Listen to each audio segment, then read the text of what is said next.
La notion du plus fort est une notion qui a gagné en intensité depuis la naissance du personnage de Satoru Gojo, il y a très peu de temps.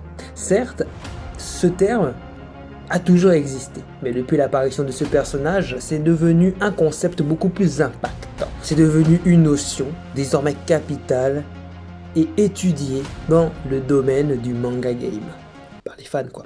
Aujourd'hui, on va analyser les termes strongest, donc le plus fort passif et le plus fort actif. La notion du plus fort dans le manga n'est pas une nouvelle notion.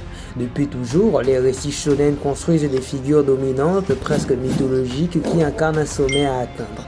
Mais avec des personnages comme Satoru Gojo, cette idée a subi une transformation profonde. Elle n'est plus seulement une finalité, elle devient un problème narratif à résoudre. Ce que je soulève est assez complexe, on va dire.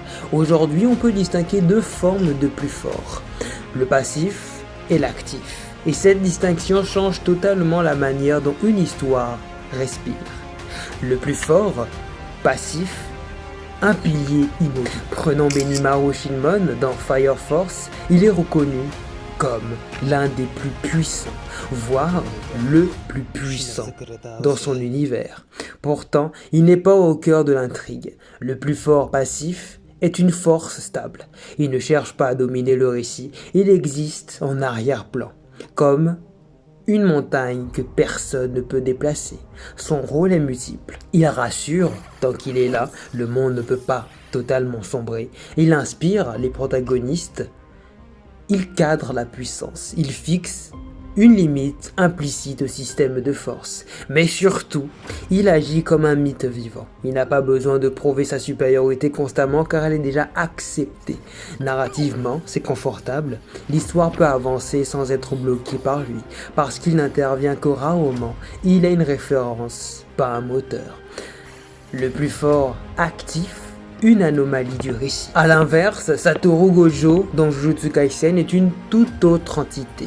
Gojo n'est pas juste fort, il est trop fort pour son propre récit. C'est là que naît le concept du plus fort actif. Il est présent, il agit, il influence directement les événements, mais surtout, il déséquilibre l'histoire. Pourquoi? Parce que si Gojo est là, il n'y a plus de tension, plus de danger réel, plus de progression possible pour les autres. Le récit est obligé de réagir et c'est là qu'on observe quelque chose de fascinant. L'histoire elle-même devient l'ennemi du plus fort. On cherche à l'isoler, le sceller, le distraire ou le retirer temporairement, comme si le récit disait « Tu es trop grand pour ce monde, laisse les autres exister ». Une opposition philosophique. Ces deux types de plus forts incarnent en réalité deux visions du pouvoir. Le passif, le pouvoir comme équilibre, une force qui stabilise le monde, une présence presque divine, mais distante. L'actif, le pouvoir comme perturbation, une force qui casse les règles du jeu.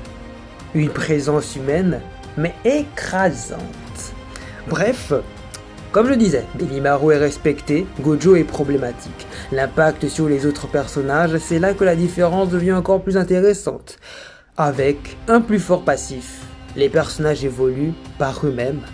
Il a un objectif lointain, il ne bloque pas leur développement. Alors qu'avec un plus fort actif, les personnages sont écrasés. Leur progression devient secondaire, leur existence dépend de l'absence du plus fort. Et ça c'est presque cruel. Dans un monde avec Gojo, les autres ne peuvent devenir forts que lorsqu'il n'est plus là. Une évolution moderne du shonen, c'est ce que représente Gojo. C'est une évolution du récit moderne. Avant, le plus fort était un but. Aujourd'hui, il est un obstacle narratif. On ne cherche plus seulement à l'atteindre, on cherche à comprendre comment raconter une histoire malgré lui. Et c'est pour ça que son existence est aussi marquante chez les fans. Il force le manga à se réinventer.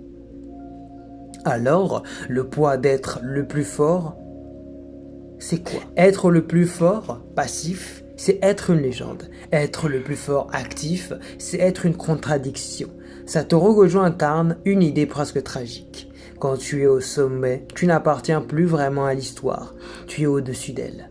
Et elle fera tout pour te ramener à son niveau. Et au fond, c'est peut-être ça la vraie question du shonen moderne.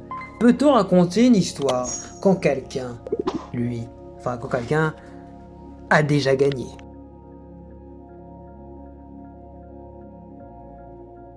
En fait, ce qui est bien, c'est que je me limite plus à un seul monde incroyable et magnifique, tu vois. À la base, c'était Radiant, maintenant c'est autre chose, puis on évolue vers autre chose. Et bientôt, avec Midworld, ce sera le mien. Ouais, c'est pas la première fois que je me lance dans l'aventure de faire un truc animé. Mais tant que ça pète pas, je vais recommencer. Parce que je suis comme ça. Je suis l'état. Du coup, on se dit à la prochaine, pour une prochaine vidéo. Merci pour les 700 abonnés, les gars. On est 700. Est-ce que vous réalisez?